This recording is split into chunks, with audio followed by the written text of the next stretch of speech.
Ukrainian partisans from the movement Atesh have carried out a successful sabotage operation on railway infrastructure near Novocherkassk in Russia's Rostov Oblast, 900 kilometers from the Ukrainian border. By deliberately interfering with the traffic management system, they disrupted the schedule of trains transporting military equipment and personnel. The railway hub in Novocherkassk is critically important for supplying the southern front, which covers the Zaporizhzhia and Kherson oblasts. The occupiers regularly transporting artillery shells and rockets for multiple launch rocket systems through Novocherkassk, the partisans note. The hub serves as a critical artery for moving equipment, fuel, personnel and weapons to Russian forces in Ukraine's southern and eastern front lines. Disrupting the railway hub has created a chain reaction of delays in critically important supplies for Russian occupation units. Interruptions in the transport schedule will directly affect the intensity of attacks on Ukrainian cities and the combat readiness of Moscow's units. The partisan group's sabotage aimed to restrict artillery operations by limiting ammunition supplies and reducing the intensity of Russian assaults. We are precise, decisive, and uncompromising. Logistical strikes are strikes at the heart of the Russian war machine, partisans say. Recall, Atesh movement operates in temporarily occupied territories of Ukraine and also Russia. It was founded in 2022 in response to Russia's all-out war. Crimean Tatars, Ukrainians and even Russians who were mobilized into the Russian army but now work for Ukraine are involved in the group, providing intelligence on enemy positions, depots, equipment, and personnel. In 2023, Ukraine liberated Kherson, the only regional center fully captured by Russian forces. Currently, Kherson suffers from regular Russian shelling, causing significant damage to infrastructure and residential areas. The city is shelled daily, and living conditions have remained extremely difficult for over 3 years. Recall a Russian train destroyed by a Ukrainian drone strike in occupied Zaporizhzhia continues to block the only railway branch in the oblast nearly 2 months later.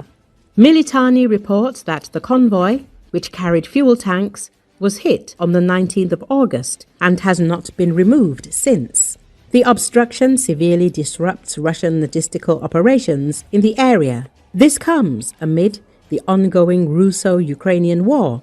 Kiev continues several deep strike campaigns across occupied territories and inside Russia.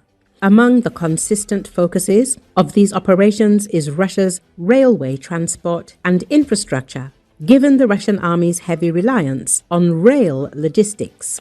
The August strike marked the fourth publicly known destruction of a Russian train on occupied Zaporizhzhia territory in less than a year.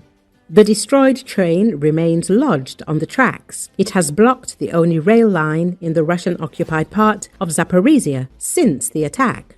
On the 19th of August, Ukraine's defense forces immobilized the Russian convoy transporting fuel. Fighters from the Ronini drone unit of the 65th Mechanized Brigade then carried out a series of strikes using drones. Militani noted that even if Russian forces managed to clear the wreckage, parts of the railway might need replacement. Militani notes that the intense heat from burning fuel tanks could have deformed the tracks. The area remains within the reach of Ukrainian drones, complicating repair efforts. Although the destruction did not completely paralyze rail logistics across all occupied territories, it did sever fuel and supply shipments beyond Tokmak. From there, Russian forces have been forced to shift to road transport, significantly complicating their logistics on that part of the front. Militani says.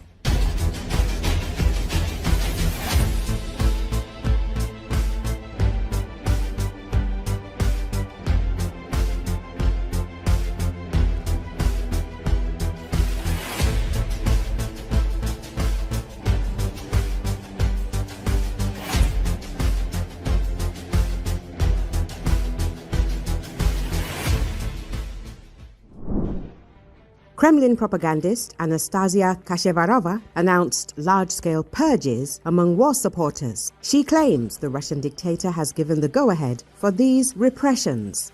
The state is being sanitized. New high-profile cases will soon be launched against officials, the military, and representatives of the media and public sector, she wrote. According to her, approximately 70 to 80 names are under surveillance by security and intelligence agencies.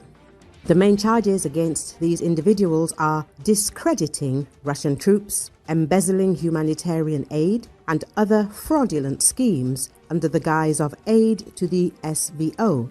Furthermore, the publication of personal data of service members and units is also coming under scrutiny. Those Z patriots who try to tell the truth about the problems of the Russian armed forces should be on their toes. According to Kashevarova, security forces were ordered to deal harshly with those deemed undesirable. Cases that had previously been frozen were now being actively reopened.